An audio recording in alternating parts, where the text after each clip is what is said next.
Today is the final day of June, but just another day of battle. The Confederates so far have won a battle, lost a battle, and fought many inconclusive fights. But today is their day. For today, they will concentrate their forces, punch a hole in a weak part of the Union line, and have General Jackson flank from the north. This sounds very familiar.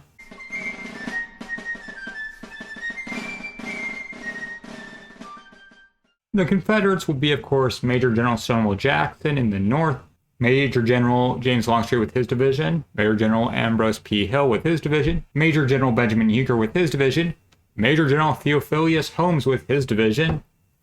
There's very little organization beyond this, but Lee is confident in his men and confident they'll figure it out. The Union has more organization. The 2nd to 6th Corps will be present today, but not at full strength. The 2nd, 3rd, and 6th are at full strength, but the 4th and 5th Corps only have one division present each. Lee wants Major General A.P. Hill and Longstreet to concentrate at the center, attack from the west outside of Glendale. Benjamin Huger will support attacking the left flank. Major General John B. Magruder will take the right flank, and Jackson will take the north. This is a very intricate, complex plan that can be easily messed up. It is, as I said earlier, very similar to the past plans of this series of battles that were also screwed up. The battle begins 2 hours before dawn as Major General Longstreet and Major General A.P. Hill disperse Union skirmishers and move forward through the trees, tired but eager. Further to the north, a different story. Major General Benjamin Huger listens to the chopping of wood. He has engaged in a battle with the trees. Brigadier General Slocum and the men of his division felled trees to slow down the Confederates, and it's working wonders. Longstreet won't move forward until Huger does, and that will take hours. Longstreet therefore moves to confer with full General Lee. Longstreet and Lee are talking when Confederate President Jefferson Davis arrives. The three talk for quite some time, and it's 2 p.m. when they hear a loud bang, an explosion. 2 people are thrown into the air. 3 horses are dead. Major General A.P. Hill, who controls this part of the line, orders them back. Major General Longstreet rushes to his cannons to provide counter-battery fire. His cannons open up, but they don't seem to be able to do anything. Union is too far away. He calls to Colonel Micah Jenkins, "Charge the enemy line." And for the line that has been heard almost every single day, and way too often, where is Major General Jackson? 7 guns open up out of the 31 Jackson has. Forces are rebuilding a bridge, and he has just crossed the White Oak Creek with Major General Daniel Harvey Hill. They look out and see Union cannons and infantry. An explosion behind them just a few feet away. Both generals rush back to the other side of the creek and call off the engineers. Union has skirmishers, it's not worth the risk. He has his men search to find other areas to cross. He finds a place and orders them to commence building. The sound of artillery soon becomes background noise and he falls asleep under a tree. I'm not joking. Lee doesn't send word to him, and he doesn't send word to Lee. In the north, the battle will remain a duel of cannons. Jenkins goes charging in, but he alone can't push the line. He is supported by Confederate infantry and artillery, who are all stopped by Union artillery. All along Brigadier General George McCall's line, 2 heavy guns open up and fire tons of metal, the South Carolina regiments. It isn't until some Union batteries withdraw to resupply can Jenkins move forward, charging Captain James Cooper's battery. Union infantry then moves in and countercharges Jenkins' overextended line. The Pennsylvanians are successful, but then Alabamans charge the cannons and take them.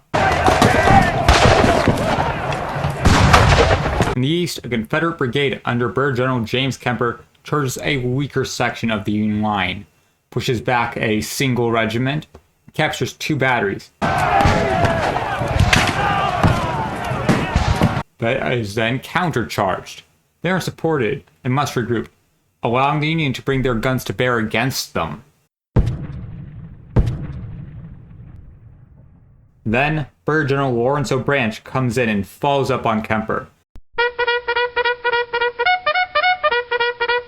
They're successful until the Union brings in its reserves, pushing the Confederates back. After all of that, the line has not moved. Major Generals Jackson, Huger, and Holmes are not engaging, so only Longstreet and 8th Hill are fighting against the entire Union line. But they still have their advanced positions. They charge again. Brigadier General Maxcy Gregg of 8th Hill's line is beaten back, and 8th Hill's division is sent in en masse. Regiments clash in brutal firefights. Men fall down, but the Confederates can't seem to push. They just don't have the strength. Some brigades get confused, like Brigadier General Joseph Anderson, who mistakes Union soldiers for Confederates, and only after a devastating volley does he realize his mistake. This mistake ends the battle. Confederates ended up where they started. The battle is inconclusive, though I lean towards a Union victory. The Union lost 297 killed, 1,696, and 1,804 captured or missing. Confederates lost 638 killed, 2,914 wounded, and 221 missing. But once again, the Confederates can't handle these losses as easily as the Union. Then again, McClellan doesn't believe that to be true. He writes to Stanton, "My army has behaved superbly, and have done all that men could do. If none of us escape, we shall at least have done honor to the country. I shall do my best to save the army."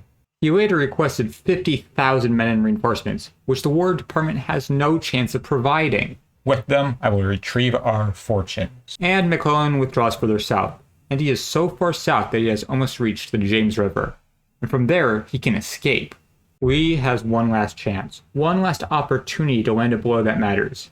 Tomorrow at Malvern Hill. His last battle.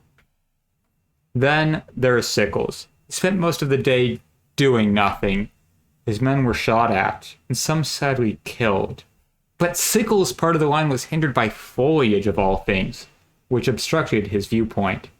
His brigade's greatest contribution was being lookouts. But he stood firm, and Brigadier General Joseph Hooker's division was the last one that remained on the field. But Sickles doesn't get to enjoy the fruits of his men's labor, because tiredly he withdraws under orders. The next day there will be another battle. While Sickles is anxious to prove himself, his men are tired and burnt out. Hello, it's the entire Civil War Week by Week team here. I would first like to thank Kevin Mack for joining as a patron on my Patreon. It means the world to me, man. I'd also like to thank the amazing fellow history YouTuber Sam Aronow for making the new channel logo. And now to the regularly scheduled things. If you liked the video, please like it. If you want to tell me how much you like it, please comment below. You should also be seeing the latest video I've done, unless this is the most recent one. And if you wanted to check out my other work, please click on it. If you really like what I do, please click on the playlist where you will get to see the past's past. Yeah, that makes sense.